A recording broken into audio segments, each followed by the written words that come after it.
Hello friends, welcome to my YouTube channel competition well. So बहुत सारे लोगों का सपना होता है कि अब्रॉड में कॉन्फ्रेंस पर जाएं।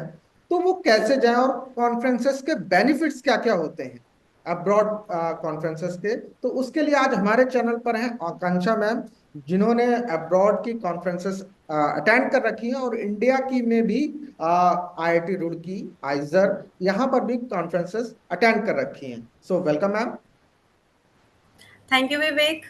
कॉन्फ्रेंस में हम एक्चुअली जाते हैं, कॉन्फ्रेंस अप्लाई करना होता है फर्स्ट थिंग तो कि तुम्हारे फील्ड का कॉन्फ्रेंस हो रहा है वर्ल्ड वाइड। मतलब ओवर द ईयर बहुत सारे कॉन्फ्रेंसेस होते हैं, बहुत सारे। ठीक है, तो तुम्हें सेलेक्ट करना है कि तुम्हें किस कॉन्फ्रेंस में जाना है। और कॉन्फ्रेंसेस की फीस भी होती है, अगर बाहर के लिए देखो तो बहुत हाई फी होती है, 50,000 60,000 लाइक दैट।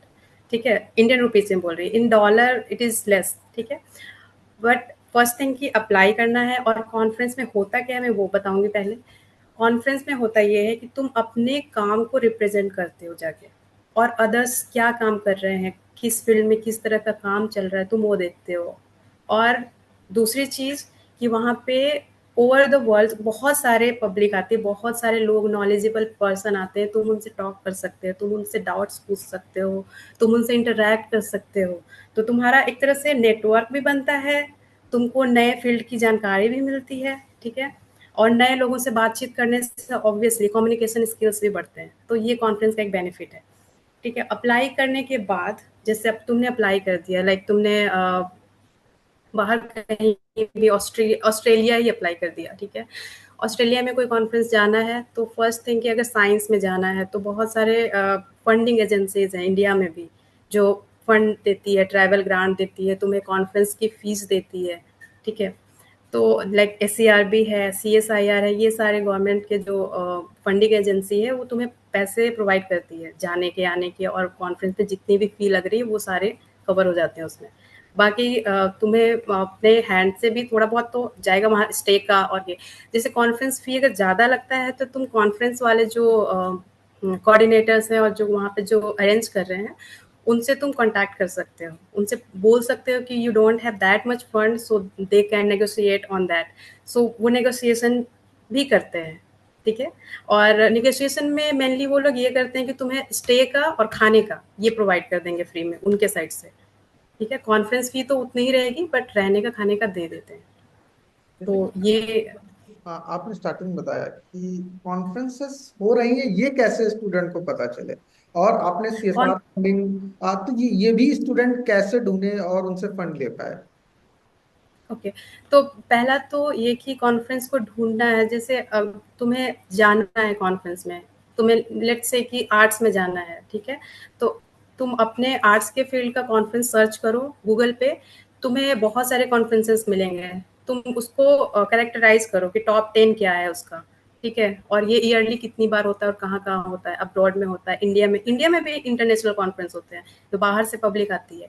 तो उन सबको तुम पहले देखो, पहले इंडिया में जो कॉन्फ्रेंसेस है उसको अटेंड करो, तुम्हारे लिए बेनिफिट है नहीं है तुम्हें खुद पता चल जाएगा। ठीक है, बाकी फंडिंग की बात है तो ACRB के पोर्टल पे जाओ, वहाँ पे कॉन्फ्रेंस के लिए सपोर्ट के लिए वहाँ पे अलग अलग वो बने हुए हैं, तुम उसमें अप्लाई कर सकते हो वहाँ पे।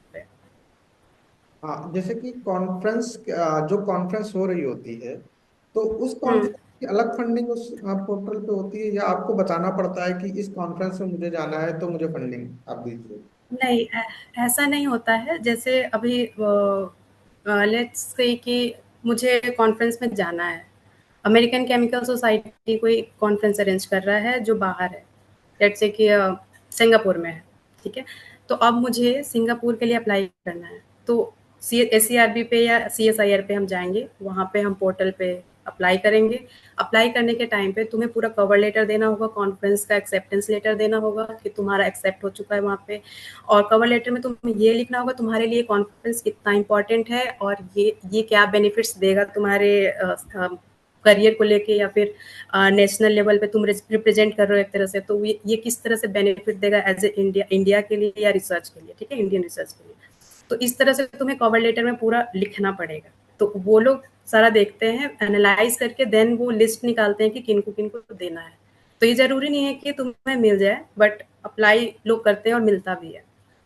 ये कहाँ पे वो साइट पे, वेब SBRT की साइट पे एसीआरबी या सीएसआईआर और भी फंडिंग एजेंसी है गवर्नमेंट की, इंडियन गवर्नमेंट की, तुम सर्च करोगे तो वो लिस्ट आ जाएगा। जैसे कि आकांक्षा आपने स्टार्टिंग में बताया था कॉन्फ्रेंस में अपना कुछ प्रेजेंट करना पड़ता है, तो स्टूडेंट को वो क्या मतलब अपना रिसर्च पेपर या जो काम कर रहा होता है उसको क्या प्रेजेंट करना होता है वहां पे? लेट्स तुम अगर रिसर्च में हो, रिसर्च बैकग्राउंड से हो, तो तुम्हारे पास अपना कुछ काम तो होगा, तो तुम उसको रिप्रेजेंट कर सकते हो, तुम एज अ पोस्टर प्रेजेंट कर सकते हो या ओरल प्रेजेंटेशन दे सकते हो। और अगर तुम्हारे पास बैकग्राउंड में कुछ भी नहीं है कि तुम्हारे पास कुछ शो कर सको, तो तुम एज अ अटेंडी भी तुम वहाँ पे जा सकते हो अटेंड करने की, कॉन्फ्रेंस में होता क्या है, क्या काम करते हैं लोग, किस तरह से है, तो एज अ अटेंडी भी जा सकते हो। आकांक्षा एक क्वेश्चन एक स्टूडेंट का आया था कि कॉन्फ्रेंस अटेंड करने से क्या जॉब अपॉर्चुनिटी में भी फायदा होता है या बड़े बड़े इंस्टीट्यूट में एडमिशन लेने में भी हेल्प मिलती है?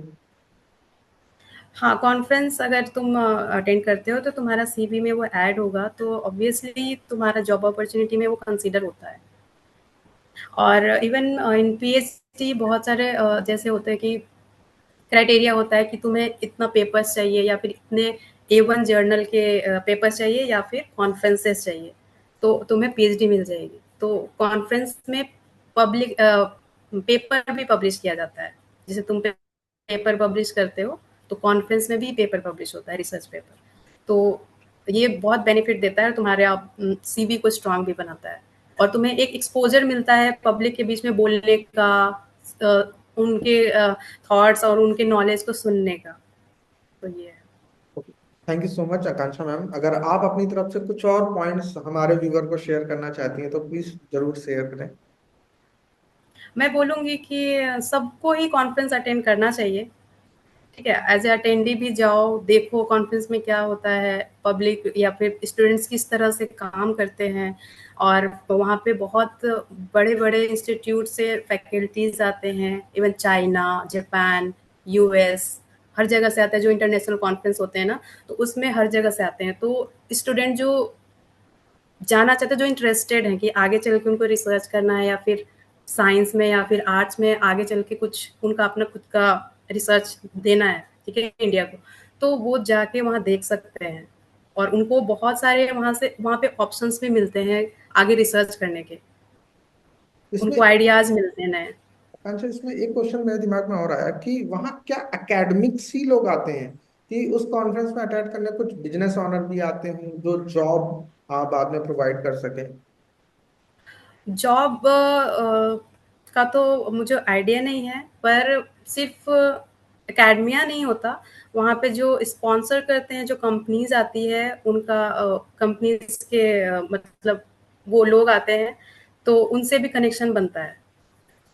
लाइक इंडस्ट्रीज से आते हैं, तो वहाँ पे वो देखते हैं, इंडस्ट्रीज वाले भी आते हैं, तुम्हारा पोस्टर पे आएंगे जो तुम प्रेजेंट कर रहे हो, वो देखते हैं तुम किस तरह का काम कर रहे हो, उनके इंडस्ट्री या उनके फील्ड से रिलेटेड होगा तो वो तुम्हें खुद ही कांटेक्ट करेंगे।